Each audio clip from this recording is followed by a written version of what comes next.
మారుతున్న life style, పని ఒత్తిడి మరియు తప్పు ఆహార అలవాట్లు ఇవన్నీ కలిపి మన ఆరోగ్యాన్ని నెమ్మదిగా దెబ్బతీస్తున్నాయి.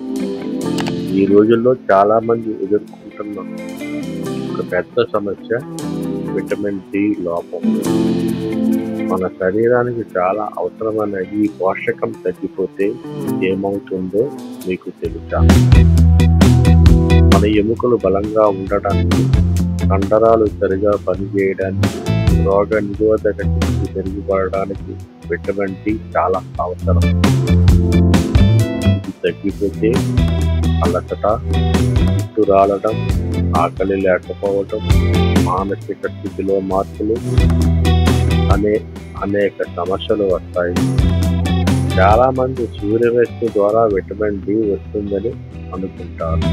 అవును, వస్తుంది, కానీ అది మన శరీరానికి అవసరమైన స్థాయిలో సరిపోదు. అందుకే మనం ఆహారం ద్వారా కూడా విటమిన్ డి తీసుకోవాలి. అయితే సాల్మన్ లేదా సార్డిన్ వంటి చేపలను వారానికి ఒకసారి మీ ఆహారంలో చేర్చుకోవాలి.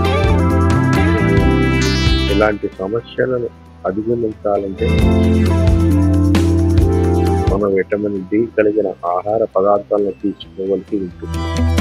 Salmon, mackerel, tuna, sardine, trout వంటి కొవ్వుల చేపలలో విటమిన్ డి పుష్కలంగా ఉంటుంది.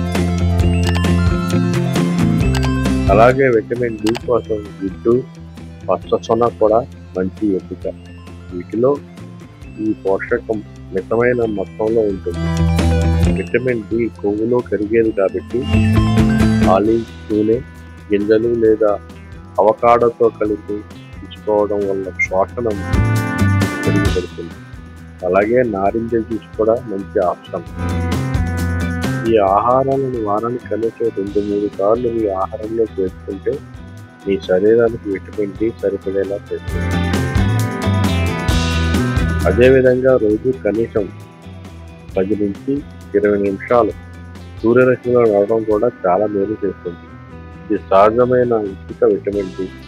అయితే ఇవన్నీ చేసినా మీకు విటమిన్ డి లోపం తగ్గకపోతే అప్పుడు తప్పనిసరిగా డాక్టర్ని సంప్రదించాలి. వారు మీకు సరైన సప్లిమెంట్ ఇస్తారు. గుర్తుంచుకోండి, స్వయంగా మందులు మొదలు పెట్టకండి.